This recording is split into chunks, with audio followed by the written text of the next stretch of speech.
नमस्कार शेतकरी बांधवांनो, रब्बी हंगामाच्या सर्व शेतकरी बांधवांना हरभरीत शुभेच्छा। रब्बी हंगामाची चाहूल लागली की सर्वत्र शेतकरी बांधवांमध्ये हरभरा पिकासाठी खास कल असतो। महाराष्ट्रात हरभरा पीक हे जास्त प्रमाणात घेतलं जातं। भरघोस उत्पादनातही महाराष्ट्राने बऱ्यापैकी आघाडी घेतलेली आहे। तर सध्या आपण हरभरा पिकाच्या बियाणे प्रक्रियाविषयी हा व्हिडिओ आपण प्रसारित करतोय। तर हरभरा पिकामध्ये बियाणे प्रक्रिया करणे का महत्त्वाचे आहे? तर हरभरा जे पीक आहे ते फ्युजारियम मर, त्याच्यानंतर रायझोक्टोनिया मर ह्या विविध बुरशीजन्य रोगांना विविध स्टेजला बळी पडतं। तर सुरुवातीपासून तर शेवट पाव येतो म्हणजे हार्वेस्टिंग पाव येतो आपल्याला या पिकाचे संरक्षण करून भरघोस उत्पादन घ्यायचे जर असेल तर जैविक उत्पादनांकडे आपला कल आपण वाढवायला हवा। त्या अनुषंगाने मागच्या 4 वर्षापूर्वी तना ॲग्रोनिक्सने बायोगार्ड हे किट कृषी मार्केटला दिले। शेतकरी बांधवांनी त्याचा ॲक्सेप्टन्सही केला आणि त्याच्या भरघोस वापराच्या आम्हाला प्रतिसादही मागच्या 4 वर्षात भेटला। यावर्षीही बहुतांश पेरण्या ह्या झालेल्या आहेत। आता सध्या पावसाचं वातावरण होतं। आता येत्या 8 दिवसात रेग्युलर पेरण्या चालू होतील। तर ज्या शेतकरी बांधवांना बायोगार्ड किट माहिती नाहीये त्या शेतकरी बांधवांसाठी ही माहिती ची व्हिडिओ आपण प्रसारित करतोय। तर बायोगार्ड हे जे किट आहे हे 100% जैविक किट आहे, ज्याच्यात आपण 5 घटक देतो।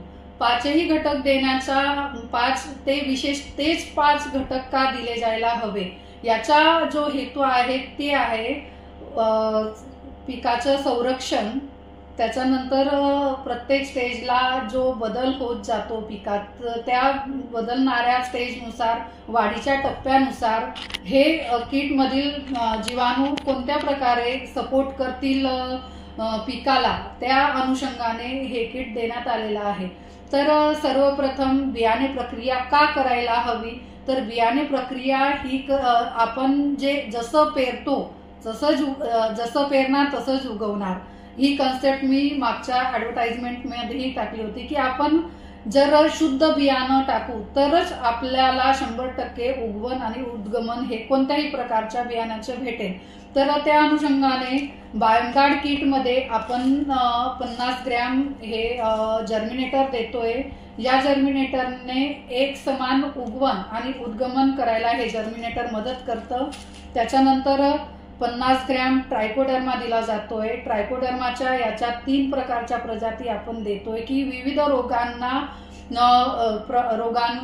बुरशीजन्य रोगांवर प्रभावी ठरणाऱ्या विविध ट्रायकोडर्मा प्रजाती आपण ह्या बॉटलमध्ये हाय CFU काउंटने देतोय, जे बुरशीजन्य रोगांवर सुरुवातीच्या काळाला पिकाला सपोर्ट करतील।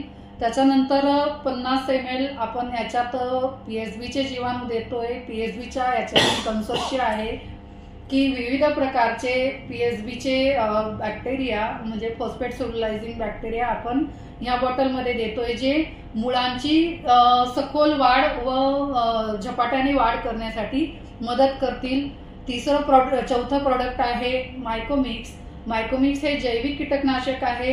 मायकोमिक्स या प्रोडक्टमध्ये व्हर्टिसिलियम लेकॅनी, बेवेरिया बसियाना आणि मिटारायझियम अनिसोप्ली या जैविक कीटकनाशकांचा समावेश करण्यात आलेला आहे। याच्याने मृदाजन्य किडींवर तुम्हाला सुरुवातीच्या काळात संरक्षण भेटेल। 5वा आणि शेवटचा घटक आहे रायझोबियम। रायझोबियम जीवाणू हे नत्र स्थिरीकरणासाठी रेस्पॉन्सिबल असतात द्विदल पिकांमध्ये। तर हरभरा पिकासाठी जो रायझोबियम इन्क्लूड केला जातो तो रायझोबियम आपण रब्बी हंगामात ह्या बॉटलमध्ये देतो। तर मुळांवर ज्या रायझोबियमच्या गाठी तयार होतात त्या गाठी ह्या जीवाणूंच्या माध्यमातून ह्या जीवाणूंच्या तयार होतील आणि आपण जर बीज प्रक्रियेसाठी रायझोबियम हे जैविक बायोफर्टिलायझर आपण जर वापरले तर सुरुवातीपासून म्हणजे येत्या 15 दिवसात जेव्हा झाड हे वाढ पकडेल तेव्हा मुळांवर सुरुवातीलाच गाठी दिसायला लागतात। म्हणजे 21व्या दिवशी तिथं गाठी तयार झालेल्या दिसतात। जेवढ्या रायझोबियमच्या गाठी जास्त असतात तेवढी सुदृढ वाढ ही पिकाची होते। त्याच्यानंतर घाट्यांची संख्या वाढायलाही मदत होते। तर आपणही या रब्बी हंगामात ह्या किटच्या बायमगाड ह्या किटचा वापर करून उत्पादन वाढीसाठी आपला सहभाग तनॅग्रोनिक्सचा सहभाग तुम्ही आपल्या उत्पादन वाढीसाठी घेऊ शकतात। तर सर्व शेतकरी बांधवांना माझे आवाहन आहे की रासायनिक बीज प्रक्रियेचा अवलंब करून आपल्याला दीर्घकालीन संरक्षण भेटत नाही, शिवाय मातीवर दुष्परिणामही होतात। तर आपल्याला जर मातीची शाश्वतता टिकवायची असेल तर जैविक उत्पादनांकडे वळा। जैविक उत्पादनांकडे वळताना तुम्ही छोट्या किट पासून का सुरुवात करत असणार तरी चालेल, पण कसं आहे की जैविक उत्पादनं जेवढी तुम्ही वाढवाल वापर तेवढी मृदा तुमची माती जी आहे कृषी उपयोगी माती ही सजीव होईल। तर ह्या मातीला सजीव करण्यासाठी आमचा कल का आहे हेही मी इथं सांगू इच्छिते की कोणतीही कृषी माती ही अशी नाहीये की त्याच्यात रोगकारक बुरशीवर रोगकारक कीडचा प्रादुर्भाव नसेल। हा प्रादुर्भाव मागच्या 20 वर्षात एवढ्या जोरात वाढला की तुम्हाला रासायनांशिवाय किंवा बुरशीनाशकांशिवाय शेती करताच येत नाहीये। तर जेवढी तुम्ही रासायनिक बुरशीनाशक कीटकनाशकांचा वापर मातीत कराल तेवढा ह्या सूक्ष्मजीवांच्या म्हणजे जे लाभकारी सूक्ष्मजीव आहेत ते दिवसेंदिवस कमी होत जातील। तर बायमगार्डचा वापर हा तुम्ही कसा करायचा याची एक व्हिडिओ मी प्रसारित करणार आहे। तरी सुद्धा एक संक्षिप्त स्वरूपात मी सांगते, बायमगार्ड हे जे किट आहे हे किट द्विदल बियाणे म्हणजे हरभऱ्याच्या बियाणे प्रक्रियेसाठी तुम्ही वापरू शकता। हे एक किट 100 किलो बियाणे म्हणजे 1 क्विंटल बियाणे प्रक्रियेसाठी तुम्ही याचा वापर करू शकतात। वापर करण्याची विधी अगदीच सोपी आहे।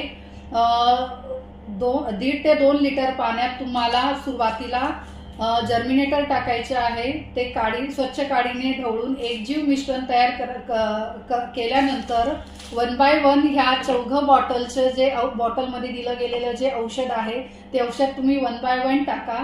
त्याच्यानंतर ते स्वच्छ काडीने ढवळून मिक्स करा आणि डायरेक्ट तुम्ही बियाण्याला ते सरफेस कोटिंग करू शकतात किंवा अजून एक इझी जी शेतकरी बांधवांनी प्रचलित केलेली मेथड आहे त्याच्यात शेतकरी बांधव हे द्रावण बकेटमध्ये तयार करतात आणि बिस्लेरीच्या बॉटलमध्ये ते भरून त्या बॉटलला एक छोटासा होल करतात आणि ते बियाणावर स्प्रे करून ते बियाण्याला कोटिंग करतात। 20 मिनिटं कोटिंग केलेले बियाणं तुम्हाला 20 मिनिटांसाठी ड्राय करायला कोरडं करायला ठेवायचं आहे। विशेष म्हणजे तुमची पेरणी यंत्र तयार होतं तेवढ्याच कालावधीत बियाणे प्रक्रिया ही बांधावरी होते। आदल्या दिवशी रात्री किंवा सकाळी घरून करून घेऊन जायची गरज नाहीये। एवढी सोपी पद्धत ह्या किट वापराची आहे। तर या हंगामात आपण स्मार्ट बीज प्रक्रियेकडे वळा। स्मार्ट बीज प्रक्रिया म्हणजे फक्त बायमगार्ड। धन्यवाद।